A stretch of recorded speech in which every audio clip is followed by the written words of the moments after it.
یہ کچھ سوالات کی پرچیاں آئی ہیں۔ ایک سوال آیا ہے کہ ایک ہی وقت میں ایک ہی بیٹھک میں 3 طلاق دے تو جائز ہے کہ نہیں، اور اس کی دلیل کیا ہے؟ جائز تو نہیں ہے۔ جو علماء کہتے ہیں کہ اکٹھے 3 طلاق کوئی دے دے تو تینوں ہو جاتی، جیسے ہمارے حنفی علماء کا یہ فتویٰ ہے، ان سے بھی آپ پوچھیں گے تو وہ کہیں گے یہ غلط ہے، گناہ کا کام ہے۔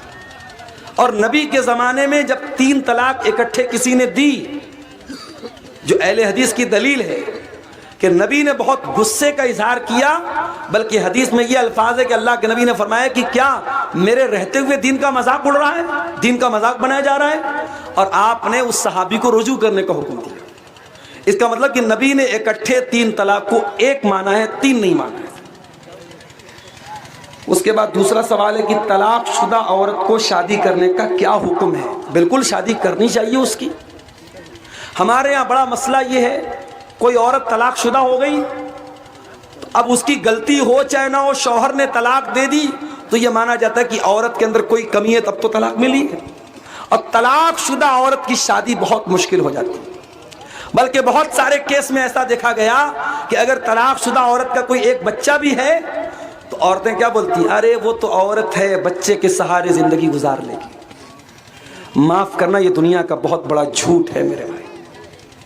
اگر کوئی عورت طلاق شدہ ہے اور بیوہ ہے، اگرچہ اس کے پاس بچہ بھی ہے، اس کی پوری جوانی کو برباد کر دینا اور یہ کہنا کہ بچے کے سہارے زندگی گزار لے گی، یہ اسلام کے بھی خلاف ہے اور یہ فطرت کے بھی خلاف ہے۔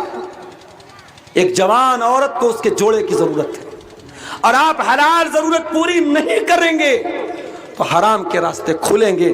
اور سماج میں ہم نے دیکھا ہے بہت ساری طلاق شدہ عورتیں اور بہت ساری بیوہ عورتیں جن کا نکاح نہیں ہوتا، جن کی شادی نہیں ہوتی، وہ غلط راستہ بھی اپناتی ہیں، اور ایسے لوگ، ایسی عورتوں پر سماج کے گندے لوگوں کی نظریں بھی ہوتی ہیں اور لوگ موقع کا فائدہ بھی اٹھانا چاہتے ہیں۔ اس لیے یہ بات یاد رکھیے، یہ اسلام کی خوبصورتی ہے۔ اسلام تو ہمارے نبی نے صرف ایک بیوی جو آپ کے نکاح میں حضرت عائشہ تھی وہ کنواری تھی، باقی جتنی بیویاں تھیں سب طلاق شدہ تھی اور سب بیوہ تھی۔ اس لیے طلاق شدہ عورتوں سے نکاح کرنا چاہیے، اگر وہ اچھی ہے، دیندار ہیں تو ایسی عورتوں سے نکاح کرنا چاہیے۔ ان کے گھر میں راشن پہنچا دینا، ان کی خبرگیری کرنا، یہ ان کی مدد نہیں، ان کی مدد یہ ہے ان کا گھر بسایا جائے، ان کو عزت کے ساتھ بیوی بنا کے لایا جائے۔ کیا ایک لڑکا ایک لڑکی کو شادی کا پیغام تنہائی میں دے سکتا ہے کہ نہیں؟ نہیں دے سکتا۔ لڑکا لڑکی کو کیوں دے گا شادی کا پیغام؟ اگر کسی لڑکے کو کوئی لڑکی پسند ہے، اس نے لڑکی کو کہیں دیکھ لیا یا لڑکی کے بارے میں سن لیا کہ لڑکی بہت خوبصورت ہے، لڑکی بہت دیندار ہے، لڑکی کے ولی سے کو پیغام بھیجے گا، لڑکی کے گارجین کو۔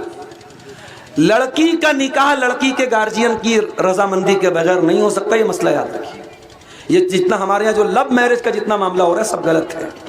اگر کسی کو واقعی میں کسی سے لو ہے، پیار ہے، پراپر چینل سے آؤ، صحیح طریقے سے آؤ، لڑکی کے گارجین کو راضی کرو، لڑکی کا ولی راضی ہے تب نکاح ہو سکتا ہے۔ لڑکی کو لڑکا نکاح کا پیغام دے، اس کی بالکل پرمیشن اور اجازت نہیں ہے۔ سچ ظاہر کرنے کے لیے کسی شخص کو قتل کر سکتے ہیں یا نہیں؟ اس کا کیا مطلب ہے بھائی؟ سچ ظاہر کرنے کے لیے کسی کو قتل کر دیں گے آپ؟ ایسا کون سا سچ ہے بھائی؟ بہت خطرناک سچ ہے۔ کیا ایک مرد کی بیوی کا انتقال ہو جائے تو وہ اپنی بیوی کو فرض غسل دے سکتا ہے یا نہیں؟ دے سکتا ہے۔ شوہر اپنی بیوی کو مرنے کے بعد غسل دے سکتا ہے، اس کو قبر میں اتار بھی سکتا ہے۔ ہمارے یہاں کہیں کہ بڑا گناہ سمجھتے ہیں، بیوی کا انتقال شوہر چھو نہیں سکتا، شوہر دیکھ نہیں سکتا، غلط ہے۔ حضرت علی رضی اللہ تعالیٰ عنہ نے اپنی بیوی کو غسل دیا، حضرت فاطمہ کو، اور ہمارے نبی نے حضرت عائشہ سے کہا تھا کہ اگر میرا انتقال تیری زندگی میں ہو گیا تو تو مجھے غسل دینا، مجھے کفن دینا، اور تیرا انتقال پہلے ہو گیا تو میں تجھے غسل دوں گا۔ یہ حدیث میں الفاظ ملتے ہیں، اس لیے بالکل دے سکتا ہے، کوئی حرج کی بات نہیں ہے۔ غیر مسلم کے گھر شادی کا دعوت کھانا کیسا ہے؟ جائز ہے، کھا سکتے ہیں، شرط یہ ہے کہ اس میں کوئی ناچ گانا وغیرہ کا کارکرم ہو رہا ہے تو اس میں مت جائیے۔ آپ ایسے ٹائم جائیے کہ کسی ایسے ناجائز کام میں آپ شامل ہوتے ہیں۔ اب غیر مسلم کے گھر یہ آپ نے سوال پوچھا کہ دعوت کھا سکتے ہیں؟ نہیں، میں نے کہہ دیا کھا سکتے ہیں. اب جا کے وہاں ناچ گانا میں ٹھمکا بھی لگائیے آپ. اوکے، عبدالغفار صاحب نے تو کہہ دیا جا سکتے ہیں، تو وہ تو جائز نہیں ہے. ناچ گانا جو حرام کام ہو رہا ہے اس میں آپ شرکت نہیں کریں گے.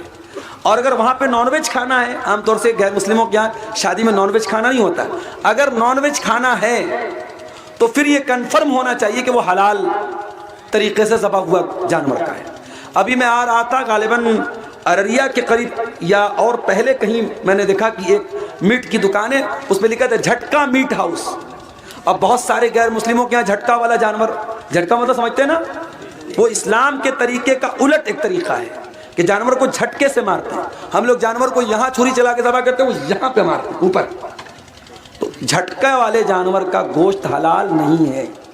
تو اگر گوشت آپ کھا رہے ہیں کسی بھی غیر مسلم کے یہاں، یا کسی ہوٹل میں آپ کھا رہے ہیں، کٹیہار میں، کشن گنج میں، پورنیہ میں، کہیں پر بھی ہوٹل میں آپ کھانا کھا رہے ہیں اور وہ ہوٹل غیر مسلم کا ہے، تو یہ کنفرم کیے بغیر، یہ ویریفائی کیے بغیر کہ کھانا حلال ہے کہ نہیں، گوشت حلال ہے کہ نہیں، آپ کو وہاں کوئی بھی نان ویج کھانا کھانے کی اجازت نہیں ہے. ہمارے یہاں وہ میک ڈونلڈ ہوتا ہے اور کیا کیا، اس میں جو برگر ہوتا ہے، پیزا ہوتا ہے، اس میں چکن والا بھی ملتا ہے. پتہ کر لیجئے وہ چکن حلال والا ہے کہ نہیں ہے. بہت سارے میک ڈونلڈ اور برگر کی کمپنیاں جو چکن کا سامان دیتی ہیں وہ مشین سے ذبح کرتی ہیں، وہ حلال طریقے سے ذبح نہیں ہوتا ہے، وہ جائز نہیں ہے آپ کے لیے. اس لیے اس معاملے میں بہت احتیاط کیجیے. جو لڑکا دہیج لے کر کے شادی کرے اس کا شادی میں کھانا کھانا کیسا ہے؟ اس کا دہیج لینا غلط ہے، اس کا شادی میں کھانا کھانا حرام نہیں.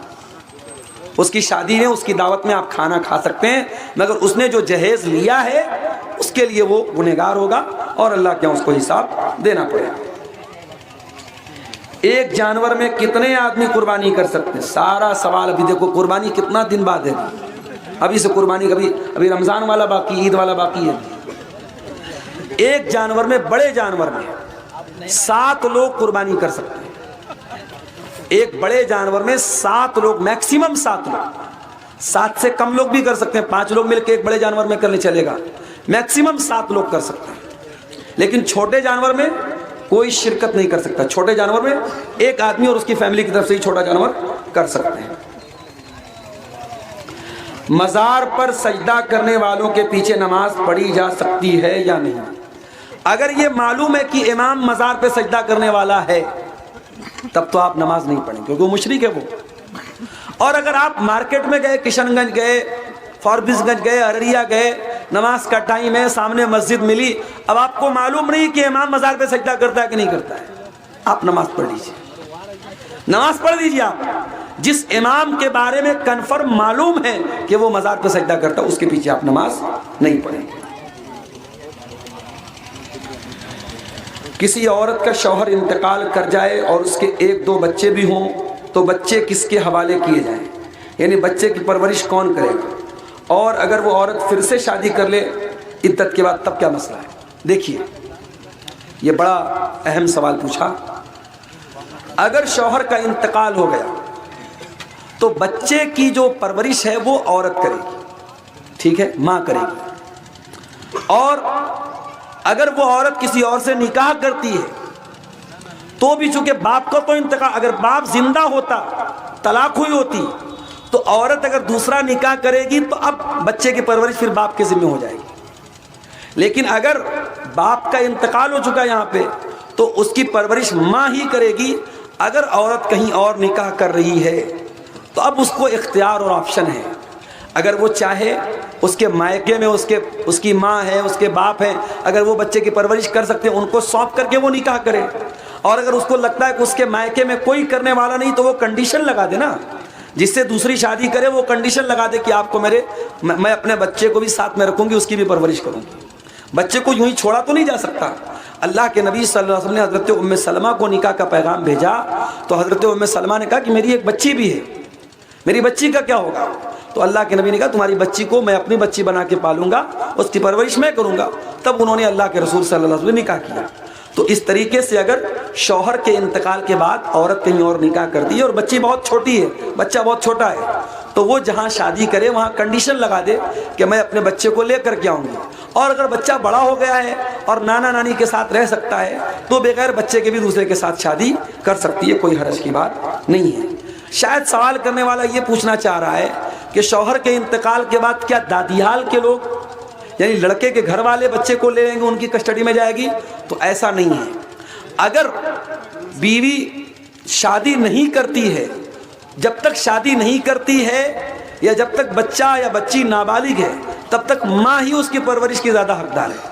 ہاں اگر وہ دوسری جگہ شادی کر لیتی ہے تب دادیال والے بچے کو لے سکتے ہیں۔ باقی اس مسئلے کی تفصیل کے لیے آپ کسی ادارے سے باقاعدہ طور پہ فتویٰ نکلوا لیں تو اس کی زیادہ وضاحت آپ کو ہو جائے گی۔ شوہر کے مرنے کے بعد عورت اپنے جسم سے زیورات نکالتی ہے، کیا یہ ضروری ہے؟ دیکھیے، بیوی شوہر پر جو عدت گزارے گی تو عدت جو ہوتی ہے نا، اس میں بیوی کو یہ حکم ہے کہ وہ زیب و زینت نہیں کرے۔ تو زیب و زینت میں چونکہ زیورات بھی آتے ہیں تو زیورات بھی وہ اتار دے۔ بہتر یہ ہے کہ وہ زیورات اتار دے، کیونکہ زیور بھی عورت کی زیب و زینت میں شامل ہے۔ تو چوڑی وغیرہ یا جو بھی اس کے زیورات وغیرہ ہیں وہ اس کو اتار دے، نارمل کپڑے پہنے، نارمل پوزیشن میں رہے تو یہی بہتر ہے، کیونکہ اس میں عورت کو یہ حکم ہے کہ وہ اپنے مرے ہوئے شوہر کے احترام میں وہ غم کے طور پر کوئی زیب و زینت نہیں کرے گی، کوئی اپنے آپ کو سجانے والا کوئی کام نہیں کرے گی۔